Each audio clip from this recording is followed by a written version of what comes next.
ഒത്തിരി കാലമായിട്ട് ഞാൻ കാണാൻ ആഗ്രഹിച്ച, ഒരുപാട് വായിച്ചറിഞ്ഞ, കാണാൻ ആഗ്രഹിച്ച ഒരു സ്ഥലം കാണാൻ പോകുന്നതിൻ്റെ സന്തോഷത്തിലാണ് ഇന്നത്തെ വീഡിയോ.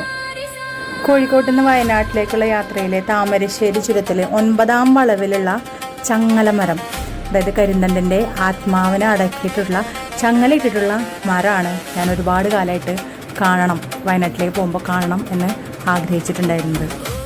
ശരിക്കും പറഞ്ഞാൽ ഒരു ചതിയുടെ കഥ അല്ലേ. പണ്ട് കോഴിക്കോടിനെ വയനാടുമായിട്ട് ബന്ധിപ്പിക്കാൻ ഒരു എളുപ്പവഴി തേടി അലഞ്ഞിരുന്ന ബ്രിട്ടീഷുകാർക്ക് വയനാട്ടിലെ ദുർഘടമായ വനപാതകളെക്കുറിച്ച് അപാരമായ അറിവുണ്ടായിരുന്ന കരിന്തണ്ടൻ എന്ന യുവാവ് സഹായമായി. ബ്രിട്ടീഷുകാർക്ക് താമരശ്ശേരി ചുരം കാണിച്ചു കൊടുത്തത് കരിന്തണ്ടനായിരുന്നു. എന്നാൽ ഈ കണ്ടുപിടുത്തത്തിൻ്റെ ക്രെഡിറ്റ് സ്വന്തമാക്കാൻ ബ്രിട്ടീഷ് എഞ്ചിനീയർ കരിന്തണ്ടനെ പിന്നിൽ നിന്ന് വെടിവെച്ച് കൊന്നു. പിന്നീട് ആ വഴി പോകുന്ന യാത്രക്കാരെ കരിന്തണ്ടൻ്റെ ആത്മാവ് ഉപദ്രവിക്കാൻ തുടങ്ങിയെന്നും ഒരു മന്ത്രവാദി ആ ആത്മാവിനെ വലിയൊരു ചങ്ങലയിൽ ബന്ധിച്ച് അവിടുത്തെ ഒരു ആൽമരത്തിൽ തളച്ചു എന്നുമാണ് വിശ്വാസം. ഇതാണ് ആ ഒരു ആൽമരം, ഈ ഒരു ചങ്ങലേറ്റ ആൽമരം. ശരിക്കും അല്ലേ, ഒരു വലിയൊരു ചതിയുടെ തെളിവാണ് ഇന്നും ഈ ഒരു ആൽമരവും ഈ ഒരു ചങ്ങലയും. ഇതിൽ ഈ ഒരു ചങ്ങല ആ മരം വളരുന്നതിനോടൊപ്പം വളരുന്നു എന്നതാണ് ഇപ്പോഴത്തെ എല്ലാവരുടെയും ഒരു അതിശയം എന്ന് പറയുന്നതല്ലേ.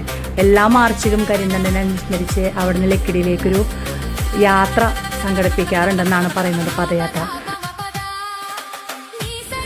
ഒത്തിരി നാളുകളായിട്ട് കാണാൻ ആഗ്രഹിച്ച ഈ ഒരു സ്ഥലത്ത് ഇദ്ദേഹത്തിൻ്റെ ഈ ഒരു പ്രതിമയ്ക്ക് മുന്നിൽ ഇന്നിങ്ങനെ നിൽക്കാൻ സാധിക്കുമ്പോൾ ഉള്ളിലെ സന്തോഷം തോന്നുന്നുണ്ടെങ്കിലും ഇദ്ദേഹത്തിൻ്റെ കഥ ഇപ്പോഴും മനസ്സിനുള്ളിലൊരു വേദനയെ തന്നെയാണ് ഉണ്ടാക്കുന്നത് അല്ലേ, ആ ഒരു ചതിയുടെ കഥ.